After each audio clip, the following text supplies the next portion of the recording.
Good afternoon. Welcome to another episode of Conversations with Eminent Women. I am Tsehohajo Moahi. So glad to be with you once again. And as you know, on Eminent Women, Conversations with Eminent Women, we speak to women that are doing phenomenal things in their various fields, wherever they may be and whatever it is that they are doing. And today we've got two women who are doing amazing things in two different spaces, right? They are authors, and I think that's the main thing that our conversation will be about with the women today. But one has been on TV, one is on radio, so they're also in the media space. They know all about the cameras, the lights, camera action. They know all about how to sound good, how to portray their voices, and they've done that also in their books. Joining me today, Salamina, Mosese, and Ntombi, Meso. Ladies, thank you so much. Thank you. And this is like such a lovely moment for me, right? I grew up watching Salamina, listened to Ntombi, so it's quite the moment for us. Salamina, let's start with you. Before we even get to you being an author, the time that you spent when we were able to see you on our screens, talk to us about that journey and how you got into it. Kids TV was how it started. I was still in school, and it really felt more like the adults' plan for me, in the sense that advertisement goes out for a new kids agency opening in Midrand, and my mom thinks, yeah, that's a good way to keep them busy, seeing as they seem to love this TV thing. And that's really how it started. You audition, you get a role here and there, and I think the breakout role for me was Soul Buddies. But I guess that's also where the TV life and the Salamina coming into her own, i.e. finding the things that interest me, that's really where the marriage happened. Because then I realized that I didn't just want to be well-known, I wanted to do projects that matter. And as a result, I was always very careful of the kind of jobs that I picked. And there's a lot of grace as well, because it's things finding you as well. I don't think it was always me making good plans. And it was fun for a while. I studied communications because I always knew that, there was going to come a time where I wanted to be stepping away from in front of camera to doing more of the stuff behind the scenes. And that's really where I am and how I find myself here. And I will talk about the stuff behind the scenes because you are also a film producer. But let's talk about the children's space, right? You now have a books for children. Do you think it started back then when you're like, if you ever become an author, it would be for the little ones? No, I think, look, I always knew I would write books because I was always interested in writing. Even in school, my favorite subject was English. So I was always the girl with the words. I liked poems, I liked writing stories, I was always imagining stories, even in how I played with my dolls. The stories were always intricate, and I guess that's where the producing, directing, writing thing really started to, I think it became a passion first. Then to get into children's books, it was when I became a mom. And the conversations we have with our kids, where I started to realize so much is wrong in our industry. And when I say our industry, I mean the entertainment of children, the adult movies, films, everything media-wise that children interact with. I almost feel like there's a lot of messaging we need to correct as Black parents. And it was in my search for books with characters, where the children looked like my children, where I was like, after I've bought 5, there's no more.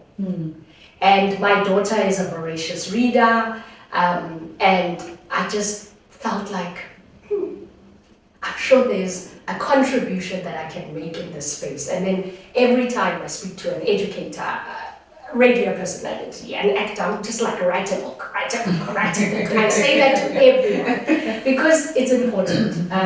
I don't think it's a space that we should be competing in because, guys, my bookshelf has over 200 books.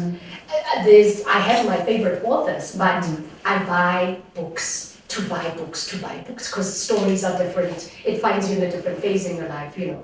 So yeah, I think for me, it was when I became a mom and I realized there's so many subjects that I would love to have tools that help me to have these conversations with my children that I thought this author space, there's something there. And it will bring me back to obviously the how do I put these characters on screen now? Because that's a whole other fight. Yeah. And we'll get to that, right? We're going to have to unpack the books on screen. Yeah. Ntombi, you of course are a radio personality. You've been on radio for decades. Many years. Let's talk about your journey in the radio space. How did that start for you? And did you always know that radio would be your love? No, I didn't. In actual fact, I knew from a very young age that I was a creative child, you know, and that was the space I wanted to be in. And my dad one day was just like, okay, since you want to explore this creativity of yours, why not look into advertising and get into like the marketing space? And then I was just like, okay. And then I studied marketing and did extremely well. And I thought, this is it for me. Like, oh my goodness, this is the field for me. And then I got hired at an advertising agency as a marketing assistant. And first month, I absolutely hated it. I was just like, my goodness. So I studied, I enjoyed my time in varsity. Now I'm in the field and I absolutely hated it. When I say hate, I mean hated it. Wow. So I decided one day to just resign without even a backup plan. I wouldn't advise anyone to do that. bad idea, bad decision. And when I realized that it was a terrible decision, I then went into a full-on panic because I was just like, oh my goodness, I need a job. And at the time I was living in Florida, and there was a community radio station called Rainbow FM, a Christian community radio station. And I thought to myself, I was passing the station, I was just like, surely they have a marketing department there. Walked in and they were actually having auditions, newsreader. They wanted a newsreader. And this lady, Annalene Kruger, was just like, you've got such a nice voice. You do. I'm just like, She does. yes, I'm like, thank you, but I'm not here for that. I'm not here for that. And then she's like, no, listen, why don't you try reading news? It's a community radio station. We operate on a volunteer basis. So while you are in between looking for your job, spend your time here. And that's exactly what I did. I auditioned on the spot and the news editor was impressed. And the rest, as they say, is history. Yeah. Did you ever think about your voice as something that can make you money? No, not at all. Not at all. And it was different individuals coming to me saying, you speak so well. And I actually found it so offensive. I did. I really did, especially when it came from white people. They were just, you are a black girl that speaks English so well. And I was just like, oh gosh, here we go. And then eventually I learned to appreciate this gift and use it as a tool to tell stories and to relay messages. And I find that people listen because of the vehicle that is the voice. So it's quite soothing, they say. Very soothing. Yeah, A very beautiful It voice. is. Really beautiful voice. So then you move from Rainbow and then you grow into a woman that we now listen to on Radio 2000s with your millions of fans. How does that feel? You know, how does it feel that people are able to hear your voice and they immediately know who you are? Sure. So the studio is actually quite interesting because you don't see the people that you're speaking to. So it literally is just me, the microphone, a producer, and that's it, and a script. And I just make it all come alive. And it is quite sometimes surprising when I go out there and I realize that there are millions and millions and millions of people that actually listen to the show, and it really is humbling because I see myself as an ordinary girl that has a story to tell, and I'm just so fortunate that I get given a mic every single day to tell that story and to connect to people in an authentic, genuine way. What you see is what you get with me, and I guess listeners enjoy that. And that's why the show is growing in leaps and bounds. Absolutely. And you know, we know as well, and this is something as well that we'll speak to Salamina about, that you, when you started off at Radio 2000, there was a time when you did the graveyard shift, right? And you took over from David, Yes. and now it's the other way around. Yes. That growth pattern for you, especially as a woman in the radio industry, I mean, we speak from experience, right? When you're in this space, this media space, that growth for you, how has that been like for you, and been able to just take it in that you actually deserve it? I think it helps because I absolutely love radio and I would do it for free. Whether you put me in a graveyard shift where I'm doing the 12 to 3 slot and I have to wake up in the middle of the night and drive to the studio, I absolutely, absolutely love it. So it's a privilege just for me to even say that this is my job, right? So whatever happened, it was like a bonus, you know. So when I started off, I was doing the weekend midnight shift, 12 to 3, and I was just so excited to be in that space. I was like, my goodness, this is my job, and I get paid for it, right? And I think a lot of women, especially in management positions, were the ones that gave me an opportunity, to be honest, because as much as, yes, I wasn't very intentional with my growth in the space. I was just happy to be there, but they saw something in me, and they were the ones that kind of like, you know, pushed me to the primetime slots and would push the guys out and put me in, and that was just my growth, you know. Salamina mentioned grace. Sometimes you have a plan, but God has a different plan for you. And I think my growth in the radio industry has just been so organic and not my doing, to be honest. I'm just still happy to be here. So, Salamina, you've also been on TV, right? And you know, I think for me, it's just the trajectory of you getting onto TV, and then you go on to Seven Delan, man. Like, how did that happen, and how was that time like for you? Yeah, so it's crazy because Seven Delan happened. I had actually left the industry to pursue directly what I studied, because I studied corporate communications and I ended up being the assistant comms manager at an organization that manages the teaching profession. And that was great because I was like, oh, in fact, my dad said, this is the best time I've been proud of a job at Yes, Dad. I'm going back to the crazy stuff that I love. But the TV thing called me back because, like I said, for me, it always felt like there was so much work still to be done. I think there are a lot of us who are in front of camera who are doing it. Fame is the byproduct. Yeah. But really what we're trying to do is change narratives, change minds, give people different look for what is a role model. What does that look like? What does it mean? And then trying to help the next generation dream in a different way, a very practical way.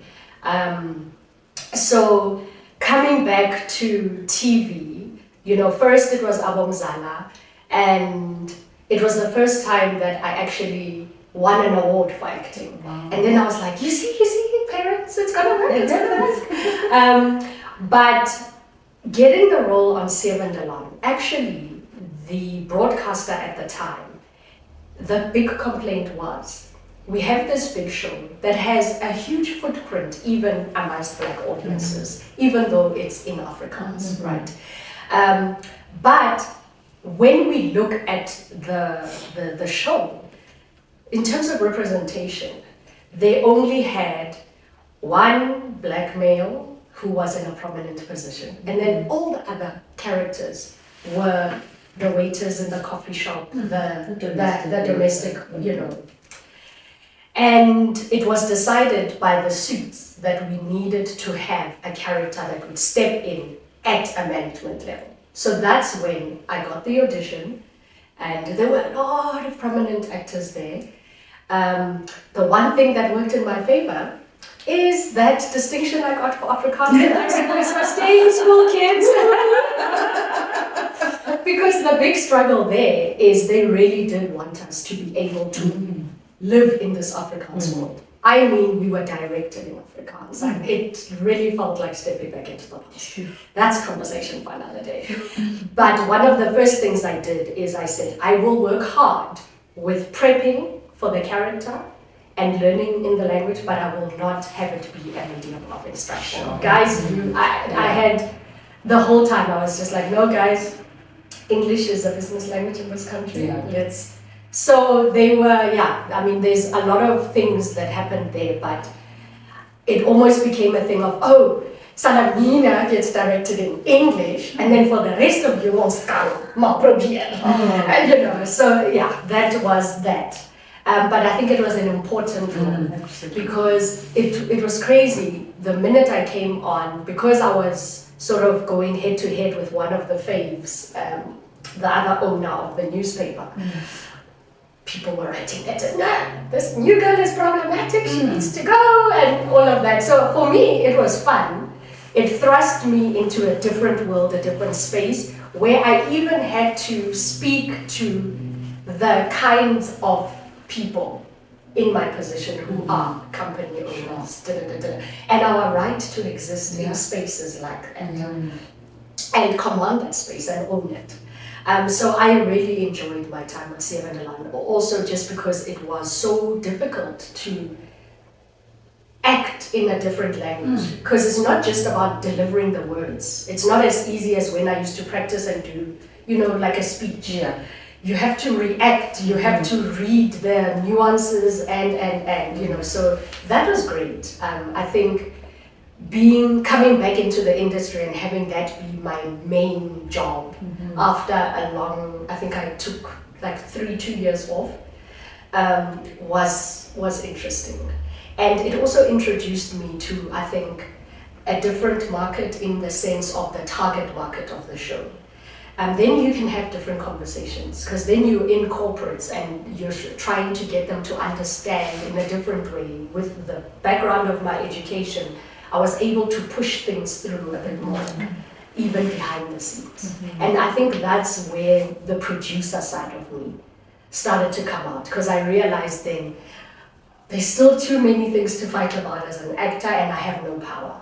But if I'm behind the scenes, able to make decisions, say no to this brand because it stands for we don't want the country to move forward. You know, those kinds of decisions, I'm able to make them as an entrepreneur, whereas as an actor, I'm told, wear this t-shirt, say the line, and that's it. And so then with the film production, you know, it starts there for you to say you want to change the narrative, you want to change how things are and what people are seeing. How is that company going? Oh, don't hate me. Look, entrepreneurship is hard. Entrepreneurship in media, even harder. And wow. I am finished. But look, Sorrel Media, we celebrated 10 years, Stefina and I, 10 years in January of this year. Fully independent. And I don't think people understand what that means. So that means, right now we have 3 of our films on Netflix, for example.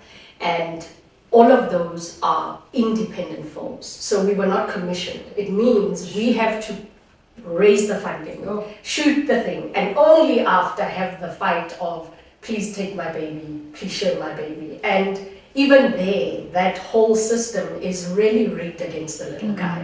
So it's a complete David and Goliath kind of thing, which is exhausting.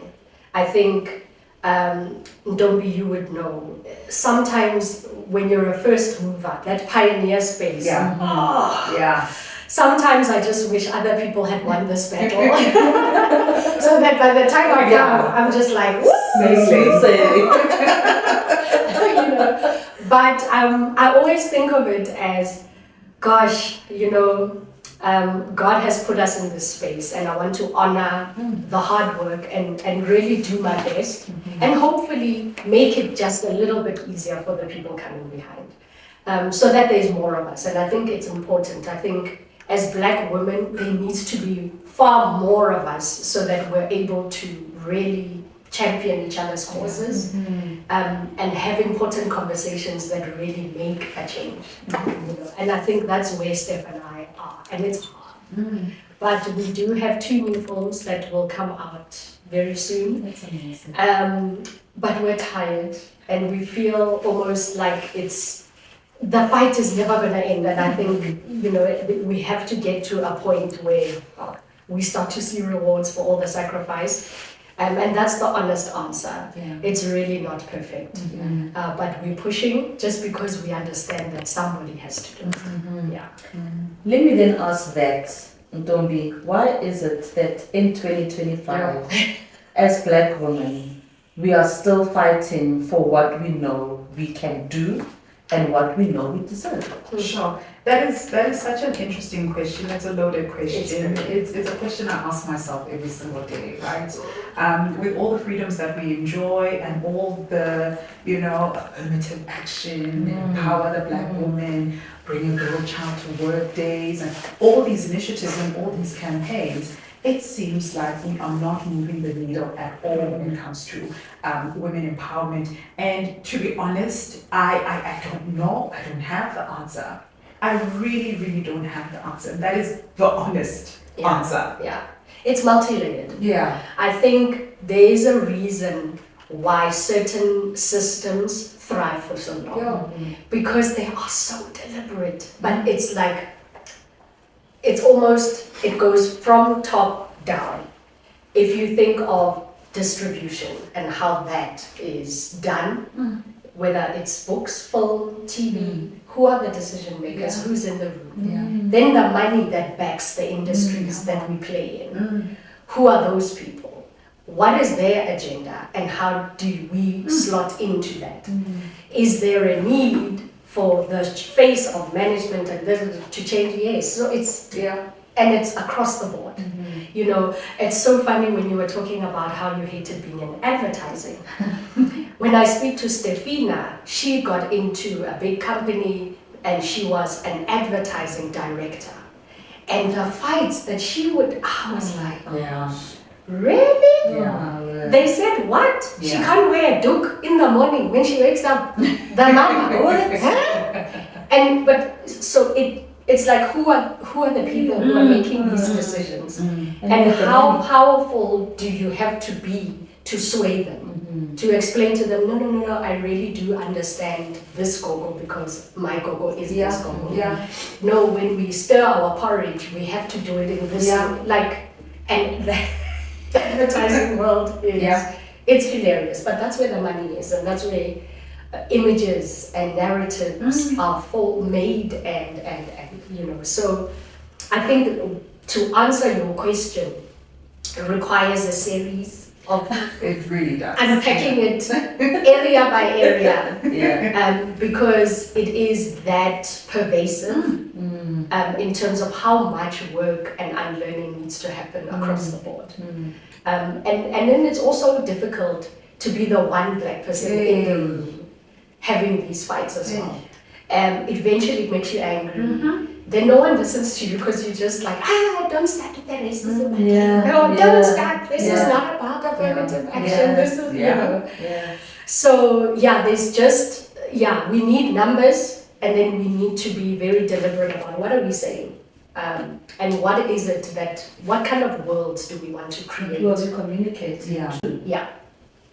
Salamina, Mosese and Ntombi Meso joining us today on Conversations with Eminent Women. And when they speak then about what are we saying, who do we communicate it to, they've been also very deliberate about what their books look like, right? And that's what I want us to then move into now. Let me start with you, Ntombi. I mean, I am lovely and dark. So Ntombi on Radio 2000, in case you don't know, when you call and ask her how she is, she says, I'm dark and lovely. So obviously the name of the book makes a lot of sense.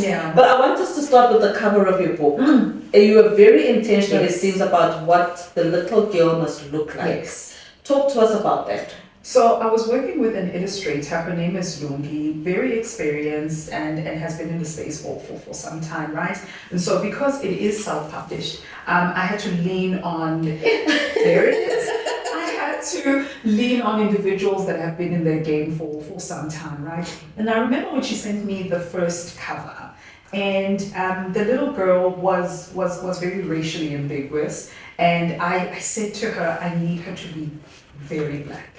Because I am speaking to a black little girl, right? And she should look like the black girl in Soweto, in Alex, and I sent the cover, I think about 6 times, because I kept on saying, make her darker, make her darker. The hair is still not right.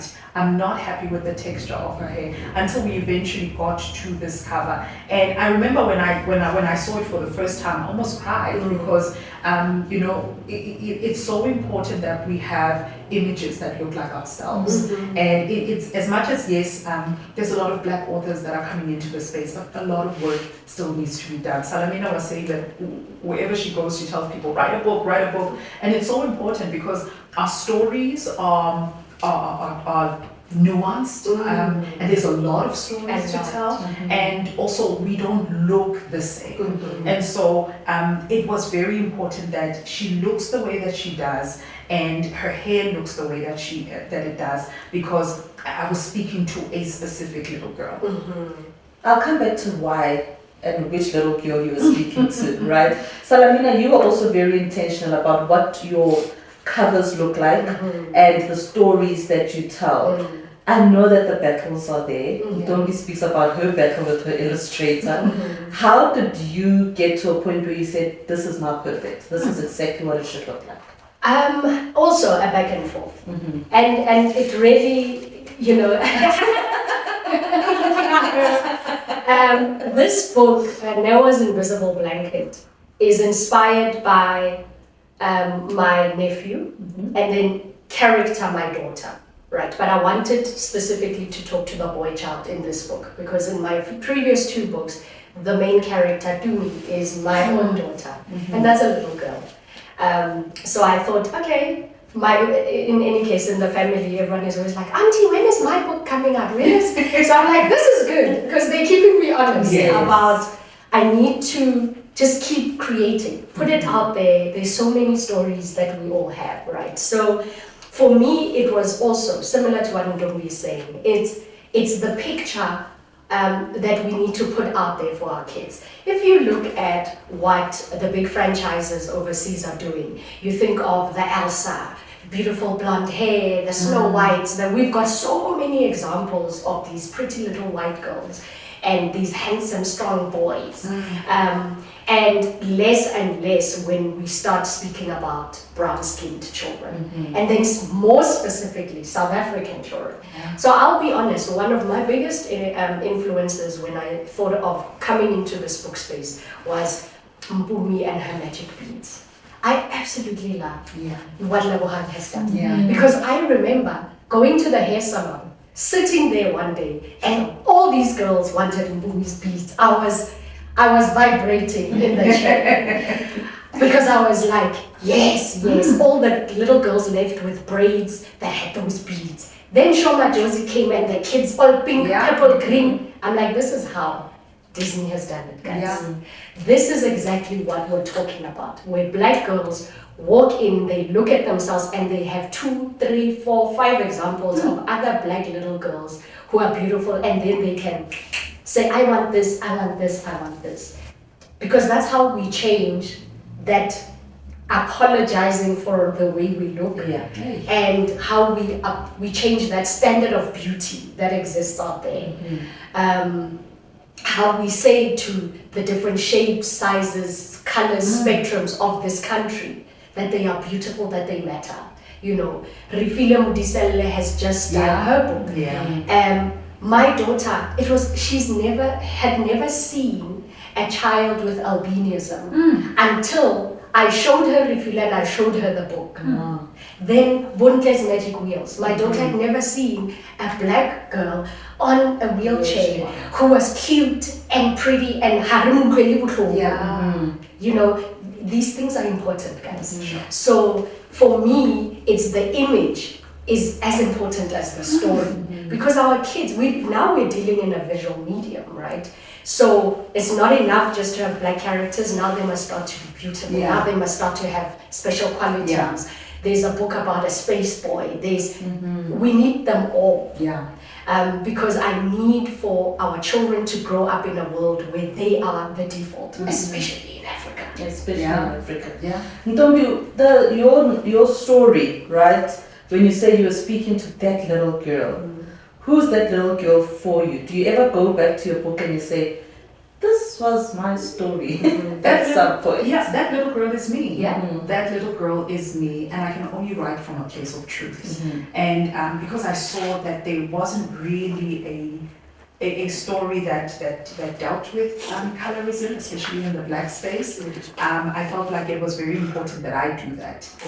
The little girl is me. I grew up in Diplufu in Soweto, loving mom, loving dad. However, extended family members were not so kind, especially when I was born, because my dad has a dark skin and my mom is lighter. And so when they found out that my mom is expecting a little girl, they were all hoping and praying that she will come out looking exactly like my mom, who was this beautiful Zulu girl, fair skin, and just like the picture of beauty. And then comes Undongayise. She is dark skinned, looks exactly like the mom, but has the dad's complexion. And I think they projected a lot of their fears on me because society is not necessarily very kind to dark-skinned girls, right? You are not the default. You are not pretty. You are going to suffer, and you need to do something about your skin complexion. One memory, a core memory of mine, and I love my grandmother to bits. She passed away. I remember she used to sew, and there was a lady just two houses from my granny's house. She was getting married, and so she needed her wedding dress to be altered a bit, and so my grandmother was the go-to girl for that. So we were all sitting as little girls, school holidays, and we just had this beautiful wedding dress with all the sparkles, and we were just all in awe because it's every little girl's dream to put on that white wedding gown. And while my grandmother was fixing this dress, and we went, like, my cousins were like, okay, when I get married, I want to get married in church. And then my other cousin was like, when I get married, I want to like block the street here and like be in the middle and just like walk and show everybody my dress. And when it came to me saying that, when it was my turn, my grandmother literally just looked at me and she was like, you're just going to have to find makeup that's going to make you look lighter so that it matches the white dress. So this was in front of my cousins, right? She robbed me of a moment where I could have dreamed to be the perfect bride, but because something is wrong with the complexion, your complexion, it means you can't wear this gown. And if you do wear this gown, you're going to have to put on makeup, which makes you lighter. And that's why we have a big problem with these lightening creams in Africa, within the African continent, because we still have grannies, aunts, who feel the need to tell you that, you are pretty, but you'll be even prettier if you're lighter. And that is the thing, right? When it comes also to children's books, it's a visual for children. They see a person that looks like them, like you said, Salamina, which is also very important. Then they hear a story like Ntombi's, and then they're like, I can relate. I've been through something similar. But with the books that you've written, ladies, let me start with you again, Ntombi. What are you hoping that the black child will be able to take from it, will be able to achieve? What are you hoping to achieve with your book, so that it's not just another book that we are seeing on the shelves, that it's another book, yes, it's by a black lady that has written it, it's a black child on the cover, but what are you hoping for the black child to be able to get from it when they open the book and they read and they see that, hey, this person looks just like me? It's exactly what you just said right now. I want them to see themselves. I want them also to feel important, that you are also beautiful. And someone took the time to actually create a book around your beauty, right?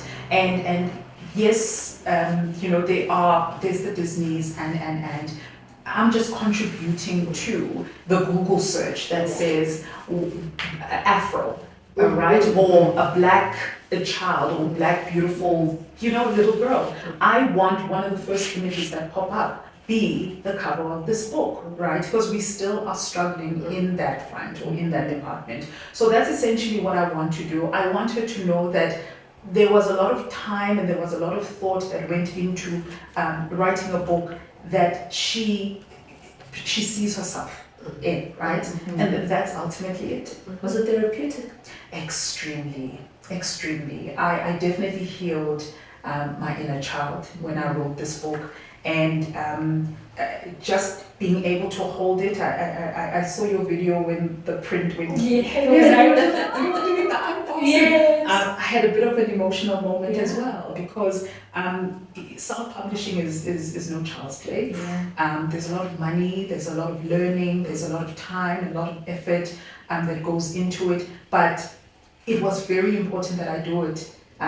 It didn't matter how tough it was. I needed to do it because I was doing it to heal the inner child. And we'll come to the marketing issue as well Yes. when it comes to books like this. But for you, Salamina, 3 books in, Yeah. what are you hoping that a black little girl, a black little boy, when they see your books, that they'll get out of it, and when they read the stories? With the first 2 books, it was about community for me. It was that Gogo's puzzle world. It was to make the ordinary feel magical. Because I think in every corner of our country that you go to, you meet the most interesting, fascinating people with colorful lives. Not perfect, but colorful, right? And I wanted to show that world.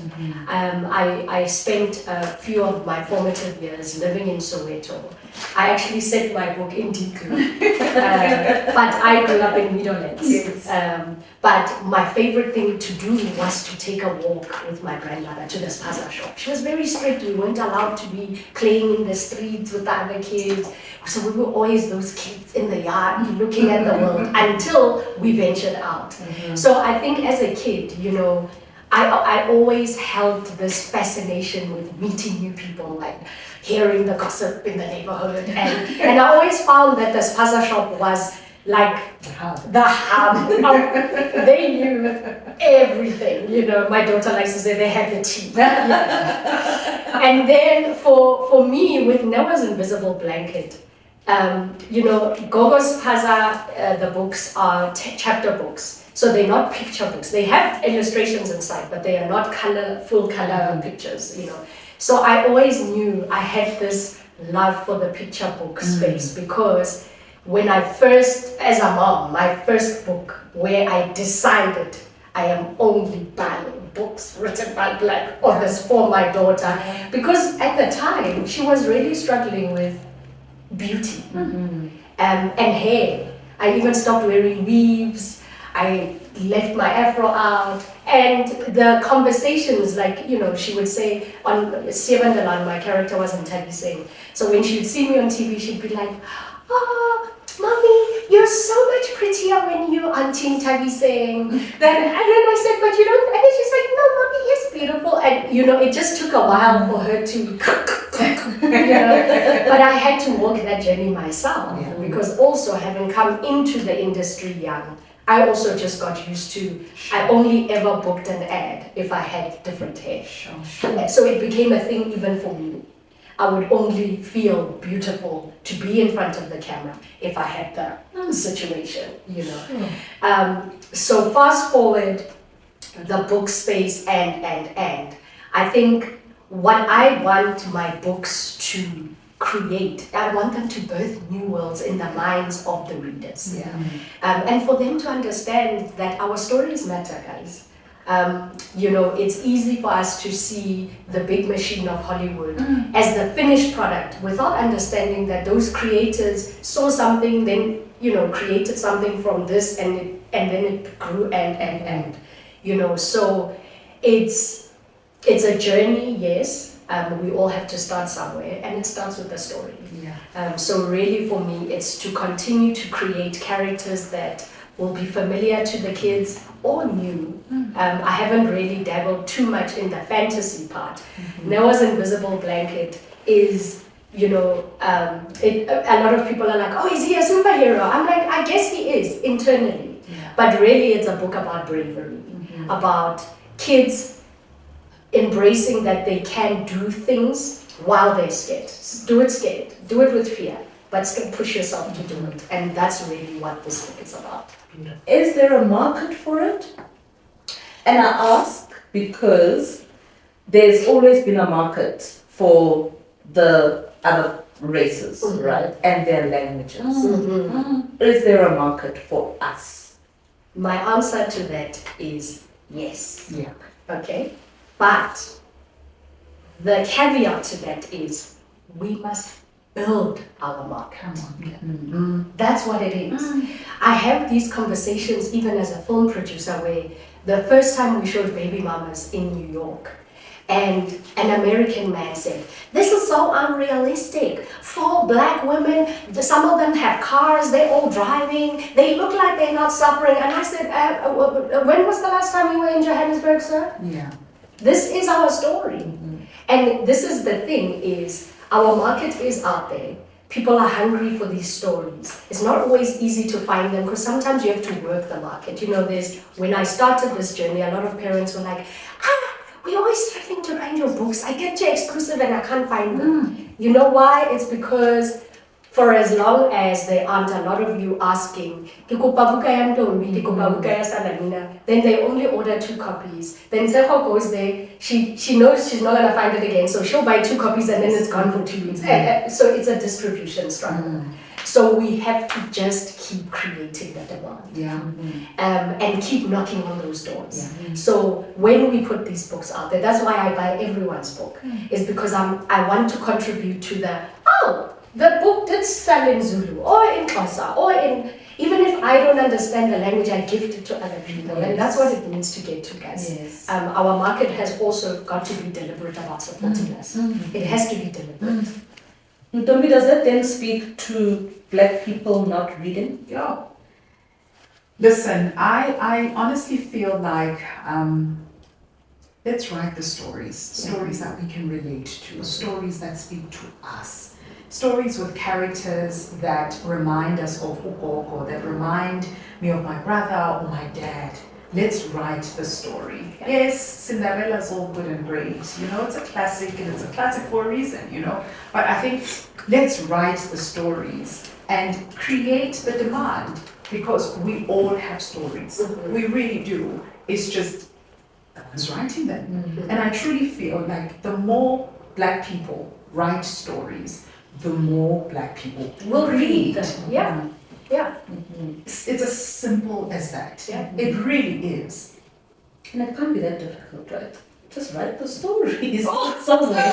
It's very hard to write the story, but start somewhere. Start somewhere. If that is something that you're passionate about, I have so many people who are like, I've always wanted to write. I'm like, do it. Just do it.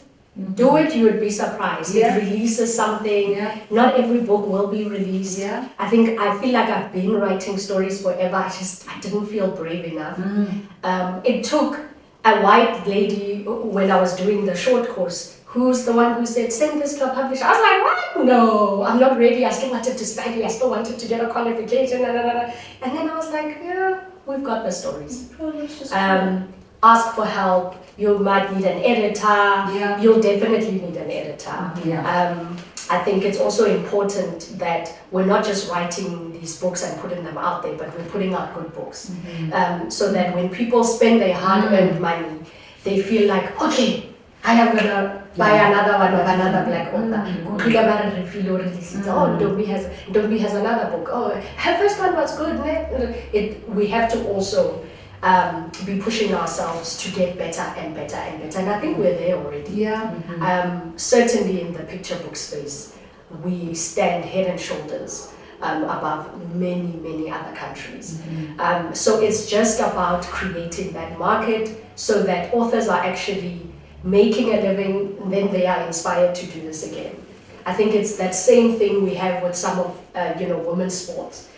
For as long as there isn't enough investment in there, if she has to have a day job and then play sport in the evening, then we complain the women's sport is not on par with the male sport. Come on, guys. You know, it has to give. You know, for if our sports people can make a living off playing sport, they're gonna get better. Absolutely. Are children, is it easier, let me put it like that, to write for children? Or to write a children's book, do you think? Sure. I don't think so. I found it therapeutic, but I've also found that with children you have to stimulate their mind and their creativity, and you have to, over and above words, the illustrations, the choice of color, and all of that plays a big role in creating a story, because they are visual beings. They are drawn to color, they're drawn to a certain image. I mean, I'm looking at Salamina's book and I'm just like, wow, it's absolutely beautiful. But I can imagine a little boy looking at it, it's just like, whoa, look at the look at the stars, look at the lightning bolts, and so you have to consider that when you are writing a children's book. It's more than just a story. It is just stimulating their mind so that they can get lost in the pages of your book. Marketing.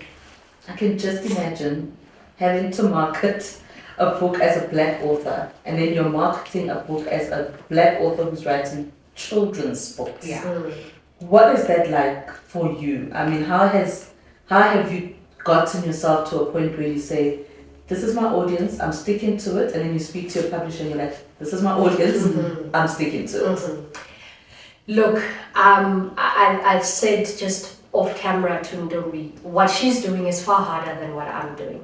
And I also made a very deliberate decision when I came into the book space to say I really didn't want the teething problems of having to figure out this new beast, because I do that in my day job. It is so difficult to get books onto shelves. It's expensive. It is expensive. Sure. So I have the advantage of having a publisher with track record, with networks, so it is easier for me when people ask me, how much is your book, where can I find it? It literally is somebody else's problem to make sure that my book is somewhere. Whereas, when I'm doing my films, I have to break myself in order to get my film seen to the right place, etc., especially when we release in cinema.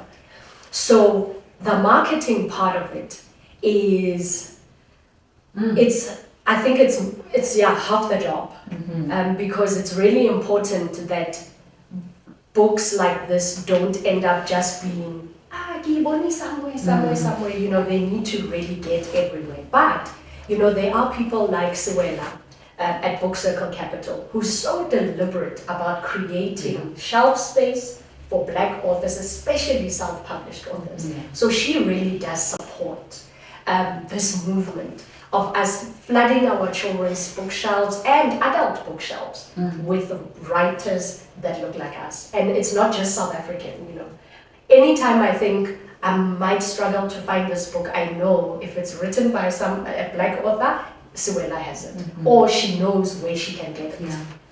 So there are people like that already in this space. I think she mentioned 2 other people who are doing the same thing, so it's not just her. So the marketing part of it is really tough, but I think there's also a wave of change that I've seen over the last few years where, people like yourself, when you see that an author is releasing, that interview, it's so important because you're reaching places that I can't reach. And even when you're working with a publisher, they really don't know how to talk to our audiences. So you almost have to invent a model. My favorite thing to do is school tours, because I always say, not every book is for every child, and that's okay. But if I can convince one child to be curious enough that they'll go and look at least for another example. That's why I always have at the top of my head 4 other authors with different books, where anytime a child is like, I always start off by saying, do you guys like reading? Some of them say, nah. I always say, you just haven't found the book for you. Yeah. True. And that's okay. Yeah. My book might not be that, but there is somebody else who's written a book that I think you might like. You know, Refilwe has written a cricket book. Boys love that book. Yeah. I'm like, yes, more of that. Mpumi has a book about rugby. Yes, more of that. You know, so it's just for us to find different ways to talk to the people and find them where they are. And sometimes it's at the school, sometimes it's pulling the teachers aside. How are you guys deciding what you read to the children? You know, and then it's the libraries, and then the big one, government. Yeah. Yes. Ntombi, marketing? Marketing has been extremely tough, expensive, and the book is self-published. I am literally doing everything. I wrote it, I am marketing it, and I think Radio 2000 has been absolutely incredible in supporting the book, and they were just like, listen, whatever you want, whether it's an interview on the Big Breakfast Show, we'll host you and we'll talk about it, which they did, and just also using the community that I have and that I've built to market the book. My son's school has been absolutely amazing, and it's actually, isn't it book week? I think it's book week this week, and they are doing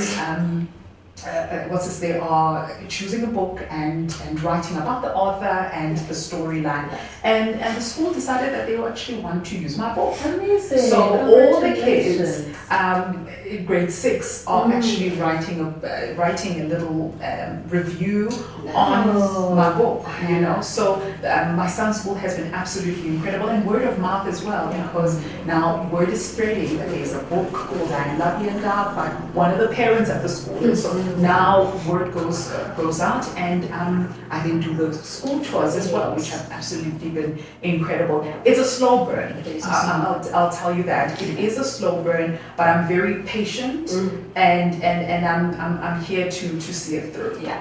Languages. Oh, come on. Come on. That might be a challenge as well, right? I know, Salamina, with Nero's Invisible Blanket, you've got a few languages there already. How did the battle there go for you to ensure that you've got the languages that you wanted? You know, I'll be honest, I think there's a lot of pressure for us as Black authors when your book is not in our languages. Yes. You almost get judged, No. if that's the word to use. Almost as though you don't want it to be. So with the first 2 books, because they were longer, you know, it's expensive, blah, blah, blah, there's no market. Those are all the things that are said. And I'm always like, how do I create this market? How do I create this market? So working with the publisher that is experienced in releasing book titles in different languages helped me. But it's the first one, and I'm about to start this journey. So I will come back to you with a detailed answer. But the big thing is there's almost a feeling that you are segmenting your own market. So I'll give you an example, right? Noah's Invisible Blanket, if it's in English and there's 20 copies, you can sell all 20 copies if I can convince 20 people, right? But the minute I've got English, then a Zulu, then I'm gonna have a mom who'll be like, but I'm so too. And then she doesn't wanna buy the book, right? Then we've lost somebody who would have just ordinarily bought it in whatever language, you know. So there's a lot of that. I feel like it's difficult to please everybody. South Africa has how many official languages? So it almost segments the market, and then we have to have like a case study for why it's important that these books are available in the different languages. I think it makes sense when it's curriculum, but if it's not, it just depends on what parents want.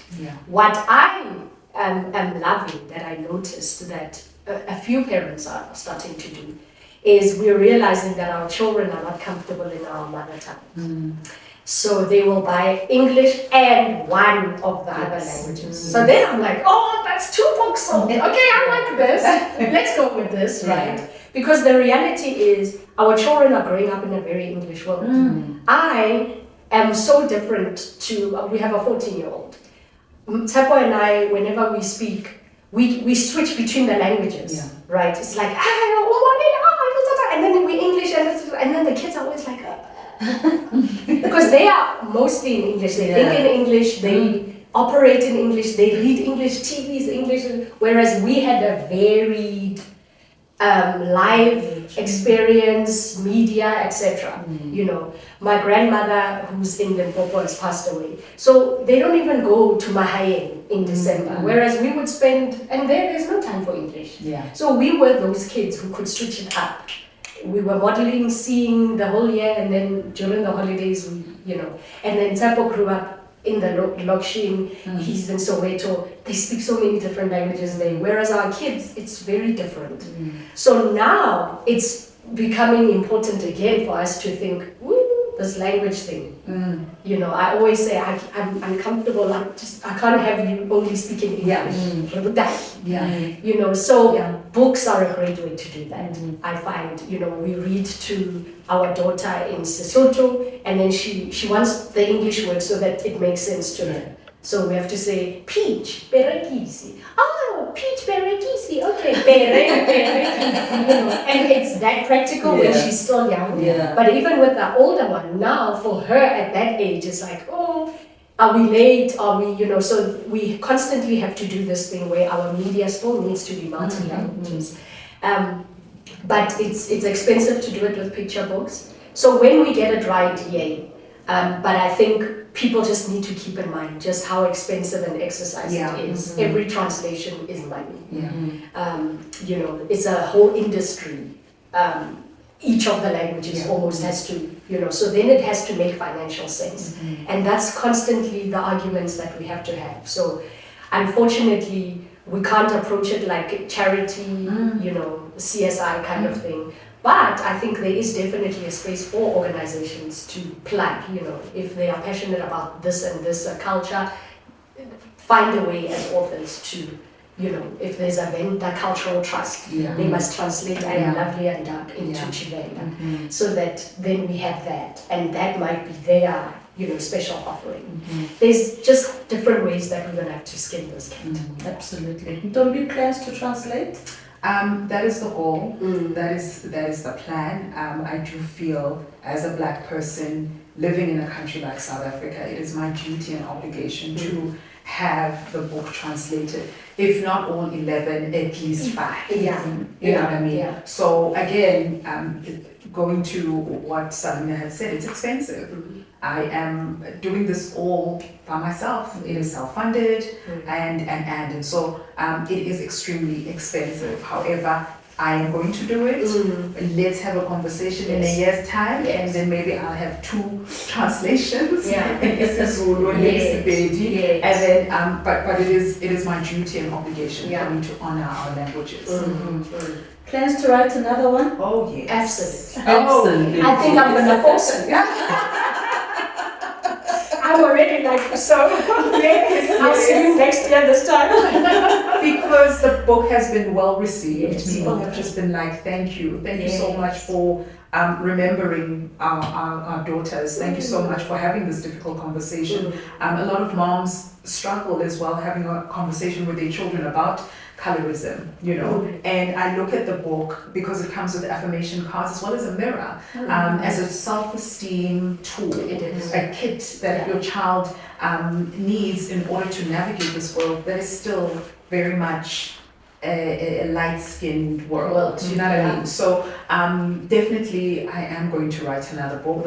I already have an idea. It's still a bit foggy, but I will get clarity, and then I'll give you a call. Please do. Salamina, I don't want to put that pressure on you. You've just got it. You've just unboxed this one. Yes. But where can we find your books? So Noah's Invisible Blanket is releasing from the 1st of October. It will be in most of the bookstores. Amazing. And I am going to Limpopo for the book fair. And I'm so excited for the first time ever to be reading a Sepedi book that I read. My mom keeps phoning me, what about my Sepedi? Get practice.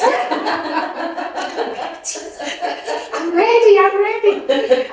So yeah, it's a new world for me. I think I'm also just trying to figure out different ways. I think because my intro into this industry was as a children's entertainer, it almost feels like I'm back on kids TV. So I'm figuring out different ways to do it. My husband likes to write a song with each book I release. I actually have an idea for this. Oh, wow. Thank you. I think he's like that. But I think this is, it goes back to what I'm saying. His speciality is song and music. And he always complains when the kids are watching TV about this music that's not cool and not edgy and not, like the kids don't remember it afterwards. So his big thing is songs for these beautiful books that are out there. That's amazing. And I think for him, it's also his way to give back in a way that in the space that he plays in. So I'm excited to hear. He started it last night. So when I get home, I'll hear the song for Noah's Invisible Blanket. But yeah, for me, it's really just about creating things that will outlive us. Yeah. I think this is bigger than us because, like Ntombi has just said, this is an esteem book. This is a book about believing in thyself, because so much of the world strips us and tells us we're not enough. We have to change ourselves to fit this world and this world and this world. Social media is not helping our kids either. So we almost having to redo all this work that we did on ourselves, but now we have to do it for the next generation because they too are struggling with finding who they are and feeling enough. Ntombi, where can we get your book? You can get the book on my website, www.ntombithevoice.com. In actual fact, I'm meeting Swela on Saturday. Is it tomorrow or Saturday? I'm just going to check my diary. That's where I'll definitely be distributing the book, just so that it has a place. A physical place as well. Yes. And I was also quite deliberate in using my voice as well to be able to tell the story. So there's an audiobook as well, which you can get on the website. So it's ntombithevoice.com. Love it. Thank you so much, ladies. Thank you. And thank you for what you do for the Black child. Honestly, it's absolutely amazing. Thank you so much. Ntombi, Meso and Salamina Mosese, authors for Black children, okay? That's how we'll put it. Talking to us about their books today. That's how we wrap up the conversations with eminent women this particular episode. Remember to like and subscribe on YouTube. Truly appreciate you joining us this afternoon. Let's do it again next time. From myself, and the whole team, remember to be kind and protect your peace. Bye-bye.